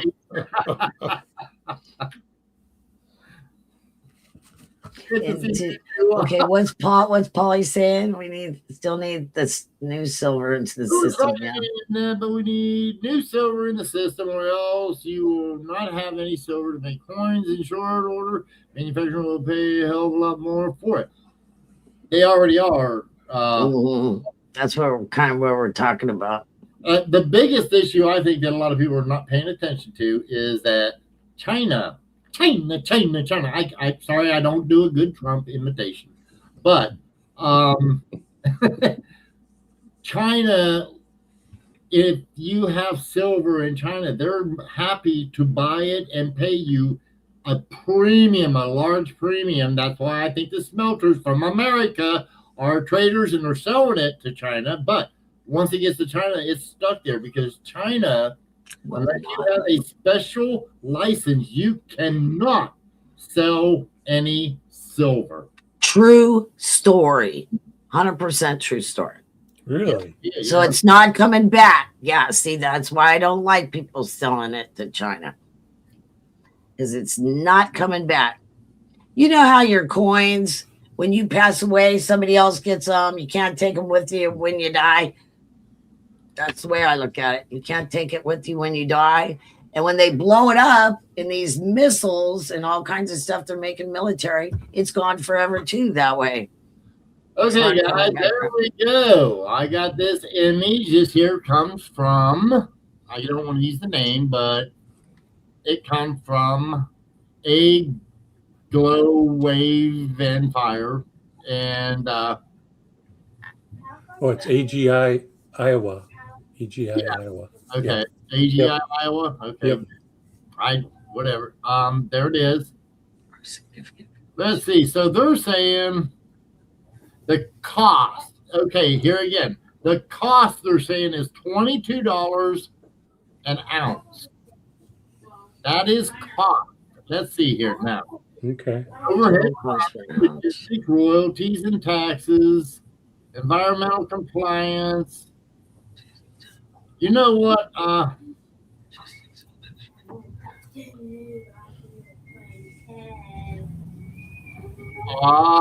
Let me point something out, everybody. See the bottom line right here? Yeah. Note it says global averages. You guys have to understand America is probably the most expensive. This number right here, probably triple that for an American mind. I believe all this, but this is the global average, and you got to remember, guys, there are people right now today that only make about $15 a month for the income. Oh, well, you got to figure another story. You know, you got to figure that number into it. Yeah. But thank you, Iowa. So that's why I was talking about what's going on globally. You know what I mean? And what everybody's doing, the other countries are doing to hedge their bet, or whatever. And yeah. Well, It's volatile right now. Jacob brings up a good point. Cost of fuel is rising. That's going to cost a lot more. But again, this is just, and that's the average worldwide. Remember, getting your silver. Let's say you get your silver like from Mexico. Well, it's going to cost you to bring it here. Even that's only if they're going to sell it to us. Same with South America. You name a country, I don't care where it is.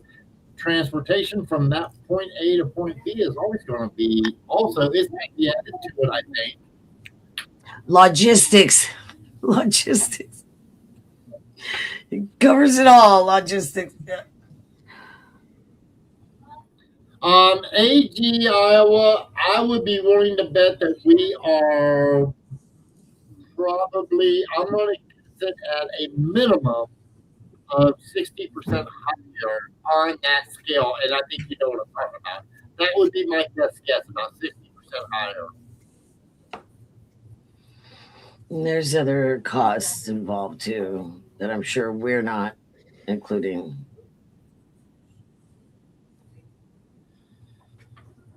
Yep. But that's why I was rounding it up at around $50.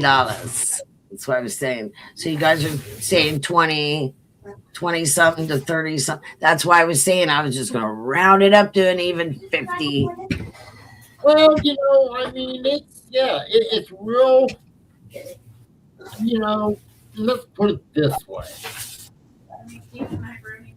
We know factually, because of people that are much smarter than me, that we are selling silver on average right now. What is it? Whatever today's cost is per ounce.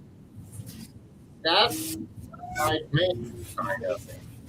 With that, we've seen lower. We know that for the last 4 years now, we have used more silver than we have mined.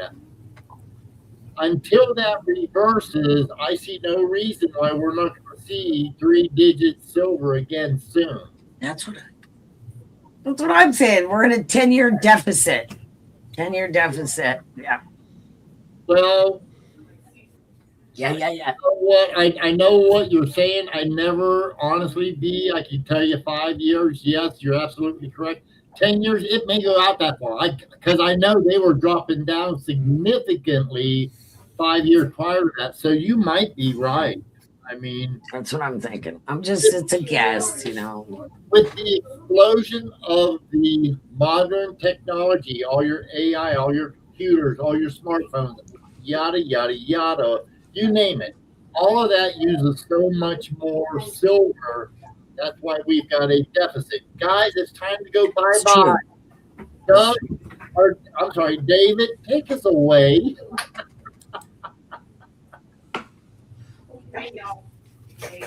Thank everybody for coming out today. Thank the panel. Really enjoyed giving this presentation out today. It's something I really care a lot about. Enjoyed your presentation also, B. We'll see you guys next week. Hey, everybody. Thanks for coming. I hope you had a good time and learned something and had some fun. I always do. Thank you, Robert and David and Dougie and Brad for coming today. And thank you all. I hope you guys have a great weekend, and I will see you all later. I love you. Bye. Great job, Dougie.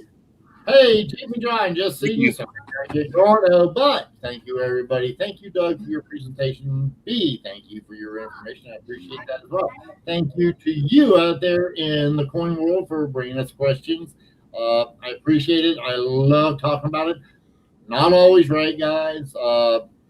Everything is just strictly a theory and just trying to have fun. So tomorrow night, 7:00 p.m. Eastern Standard Time, right here on YouTube Coin Up. We're going to have a sale. The list is somewhere. It was tagged somewhere. I don't know where, but it's pinned somewhere. Either way, we got a list. Look it up, and hopefully we'll see you then. And between now and then, if you have to be looking at coins, everybody, happy hunting. Good night, all. Thanks, chat room. You did a great job today. Dougie, thank you very much. I learned a lot in that presentation today. B, stellar as always. Robert, thanks for hosting this podcast. And everybody, we'll see you hopefully tomorrow afternoon at the Durbans. Hopefully Joe shook that flu bug. And of course, we'll see everybody tomorrow night at Robert and Floor's auction. Till then, I'll say good night, everybody. Join CoinOp auctions every Monday and Friday at 7 p.m. Eastern. Please remember to click the like and subscribe buttons.